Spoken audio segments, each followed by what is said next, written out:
देश के 8 राज्यों की 19 राज्यसभा सीटों पर 19 जून को हुए चुनावों में भारतीय जनता पार्टी को जहां 8 सीटों पर जीत मिली, तो वहीं कांग्रेस ने 4 सीटों पर कब्जा जमाया। बीजेपी ने गुजरात में 3, मध्य प्रदेश में 2 और राजस्थान, झारखंड व मणिपुर में एक सीट पर कब्जा जमाया। वहीं कांग्रेस ने राजस्थान में 2 सीटें और मध्य प्रदेश व गुजरात में एक सीटों पर जीत हासिल की। इन चुनाव में दिग्विजय सिंह, ज्योतिरादित्य सिंधिया और शिबू सोरेन जैसे अनुभवी नेता आसानी से निर्वाचित हो गए। वहीं मणिपुर में मुकाबला काफी कड़ा रहा, जहां कांग्रेस को 4 वोटों से हार का सामना करना पड़ा। ऐसे में आइए जानते हैं राज्यसभा चुनाव रिजल्ट की कुछ खास बातें। सबसे पहले बात करते हैं गुजरात की, जहां कुल 4 राज्यसभा सीटों के लिए चुनाव हुए। राज्य में बीजेपी की ओर से 3 सीटों पर जीत हासिल करने वाले अभय भारद्वाज, रामीलाबेन बारा और नरहरि अमीन हैं, जबकि एक सीट पर कांग्रेस के शक्ति सिंह गोहिल ने जीत दर्ज की। बता दें कि कांग्रेस ने दूसरी सीट के लिए भरत सिंह सोलंकी को मैदान में उतारा था, लेकिन वो हार गए। राजस्थान में कांग्रेस के केसी वेणुगोपाल और नीरज डांगी व भाजपा के राजेंद्र गहलोत बिना किसी क्रॉस वोटिंग के उच्च सदन के लिए चुने गए।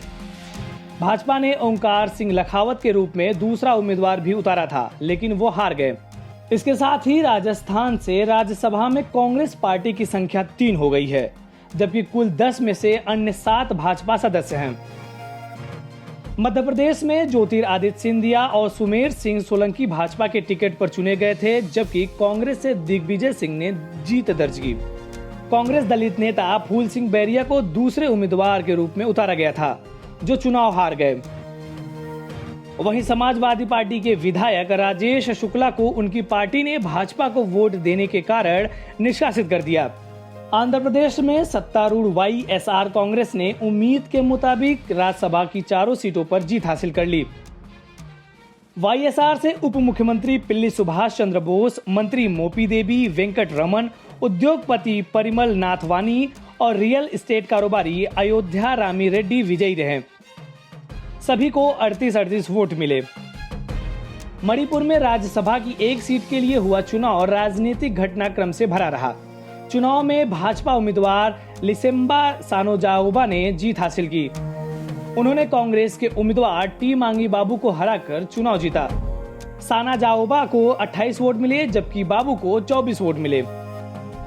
वहीं झारखंड में पूर्व मुख्यमंत्री व झामुमो नेता शिबू सोरेन और भाजपा की कई राज्य इकाई के अध्यक्ष दीपक प्रकाश ने जीत हासिल की। मेघालय में नेशनल पीपुल्स पार्टी के WR खरलुखी ने राज्य के एकमात्र सीट जीती। मिजोरम में सत्तारूढ़ मिजो नेशनल फ्रंट ने राज्य की एकमात्र सीट भी जीती।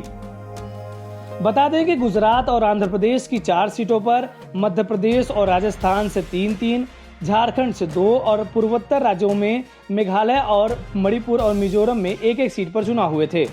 मतदान सुबह 9 बजे से शुरू हुआ था।